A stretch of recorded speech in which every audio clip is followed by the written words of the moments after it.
तुमचे तेव्हाचे पती म्हणजे मला आताची स्थिती माहीत नाही पण ते पती सोडता शशांक, त्याचे वडील आणि सासूबाई आणि नणंद ह्या सगळ्यांचं मात्र सारखं काहीतरी क्रिमिनल गोष्टी समोर येत आहेत.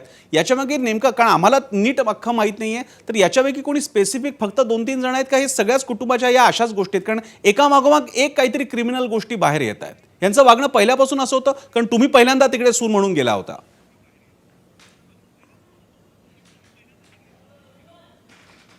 हो म्हणजे यांचं वागणं पहिल्यापासूनच असं होतं. म्हणजे दीर नणंद सासू सासरे म्हणा, म्हणजे आधी सासू तरी माझ्याशी नीट वागल्या, पण नंतर मुलीचं ऐकून त्यांनीही मला खूप त्रास केला. म्हणजे माझ्या चारित्र्यावरती संशय शशांक हगवणे, करिश्मा हगवणे आणि सासूबाईंनी घेतला होता माझ्या.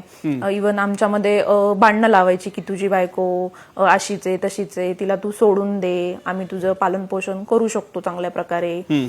पण त्यांनी कधी मला म्हणजे सोडून वगैरे नाही दिलं. की ते कायम म्हणायचे की मी तुझ्यासोबत आहे आणि मी तुम्हाला सोडून देईन पण मी तिला नाही सोडून द्यायचे. आणि सोडून पण यासाठी दे की आम्ही तुझं एका चांगल्या मुलीशी लग्न लावू, म्हणजे मी वाईट होते मग तुझं चांगल्या मुलीशी लग्न लावू, एका श्रीमंत घराण्यातली मुलगी आणू आपण, हिच्यापेक्षा पण भारी आणू, सगळं तुझं नीट व्यवस्थित करू, असं त्यांचं म्हणणं होतं.